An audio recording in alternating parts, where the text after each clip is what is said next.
Deux types d'actualité, évidemment, il y a le mouvement des Gilets jaunes et toutes les questions qui en découlent sur est-ce que la fiscalité est trop importante en France, est-ce que l'ISF, il faut rendre des comptes, il faut savoir où est passé l'argent, si j'ose dire, de la suppression de l'USF et les conséquences positives ou négatives que ça a eu, et puis le coup de pouce au SMIC, avec hier le Premier ministre qui dit il n'y aura pas de coup de pouce, et puis ce matin, Muriel Pénicaud, le ministre du Travail, qui dira qu'il y aura une hausse significative, donc on ne sait pas très bien du reste, une fois de plus, qui il faut croire.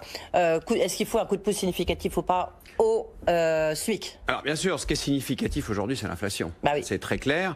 Je reviens sur votre question. Les Gilets jaunes, qu'est-ce que ça signifie? Les Gilets jaunes, c'est un mouvement qui est à l'intersection de deux choses, de deux problèmes. Le problème, c'est l'augmentation de la fiscalité, quelle qu'en soit la nature. Je veux rappeler ici ce chiffre qu'on ne connaît pas assez. C'est que l'impôt sur le revenu, il est passé en volume de 2012 à 2017 de 56 milliards à 74 milliards. Qui paye cet impôt sur le revenu supplémentaire? Ce sont les classes moyennes qui sont au travail aujourd'hui, que Emmanuel Macron pourrait appeler les classes moyennes laborieuses. 14 milliards supplémentaires entre 2012 et 2017, qui sont très exactement le résultat de la politique que Emmanuel Macron lui-même a développée quand il était dans le gouvernement qui a précédé son élection.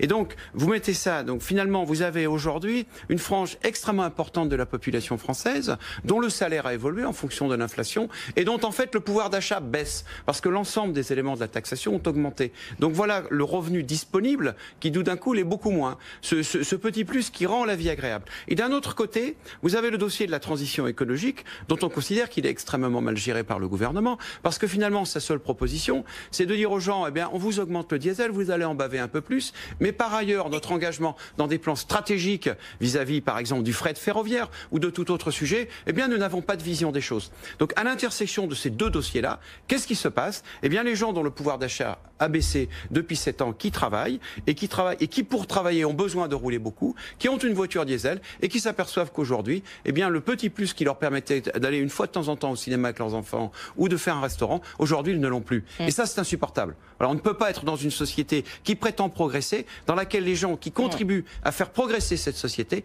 bien finalement, vivent de moins en moins bien. Le vrai sujet, c'est celui-là. Et alors la solution, j'ai envie de vous dire, qu'est-ce qu'il faudrait faire? Qu'est-ce que peut faire Emmanuel Macron pour sortir de cette impasse? Ben, il peut faire plein de choses. Le scandale du CICE, il faut le redire. Le CICE, c'est un scandale insupportable. Ce sont les emplois les plus chers du monde. On prétend que grâce au CICE, on aurait créé 150 000 emplois. Mais qui peut considérer qu'il est normal dans un pays comme la France de jeter par les fenêtres 20 milliards d'euros par an et en plus de façon pérenne, sans aucun retour. Alors, ces 20 milliards, d'où viennent-ils? Ces 20 milliards, moi je les mets très exactement en regard des 14 milliards supplémentaires qui ont été prélevés via l'impôt sur le revenu. François Ombril, en même temps, vous connaissez bien, parce que justement, c'est FCGC, vous connaissez bien aussi les chiffres. Vous voyez bien qu'il y avait un différentiel qui est encore, notamment pour les entreprises, au niveau européen, notamment entre nos principaux concurrents et amis, l'Allemagne. Donc, il fallait bien, les entreprises françaises étaient les entreprises les plus pénalisées, d'où, on voit bien des chiffres quand même. L'industrie française est en train de recréer des emplois avec de nouveaux investissements qui arrivent. Non, donc, je ne veux pas contester le fait qu'il y ait matière à comparer. Mais à ce moment-là, il faut tout comparer entre les pays. Il faut comparer la productivité per capita, etc. Il y a tout un tas de paramètres qu'on peut comparer et dans lesquels on verra que la France est plutôt à son avantage. On ne peut pas tout réduire à ce sujet-là, mais à la limite qu'on considère qu'il soit nécessaire de subventionner d'une certaine façon la remise en capacité des entreprises en compétitivité, il ne faut pas faire n'importe quoi comme le fait le gouvernement avec le CICE, c'est-à-dire distribuer à fenêtres ouvertes des billets qui s'envolent et dont on ne sait pas où est-ce qu'ils vont atterrir. Aujourd'hui, on le sait, c'est qu'effectivement, il y a des critères qui sont... Il y a des entreprises qui ne sont pas en situation de compétitivité internationale et qui touchent le CICE.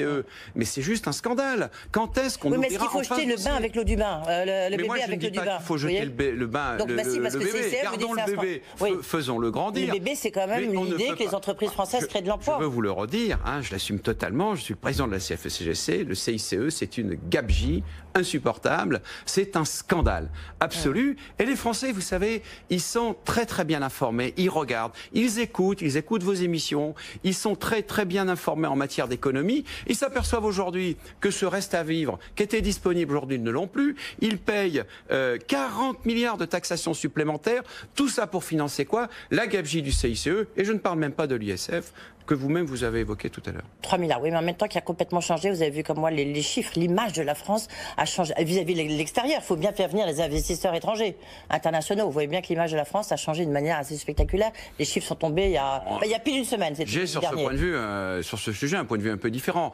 À quel prix faut-il considérer qu'il est nécessaire de faire venir les investisseurs étrangers et quel type d'investisseurs il est nécessaire de faire venir? Ça se discute. Toute dernière question, j'en parlerai dans un instant avec Jean-Claude Mailly. Est-ce que vous pensez qu'il faut un coup de pouce significatif au SMIC?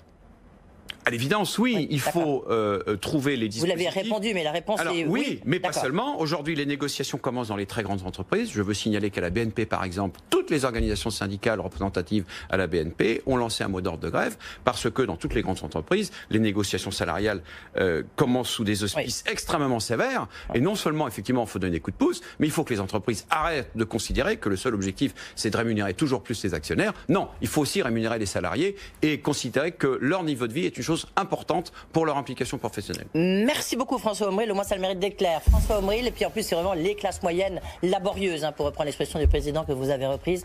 François Omril, le président de la CFE-CGC, était notre invité. À suivre Jean-Claude Mailly, membre du club de l'Arrache, ancien secrétaire général de Force Ouvrière. On reviendra aussi un peu sur les mêmes thèmes. A tout de suite.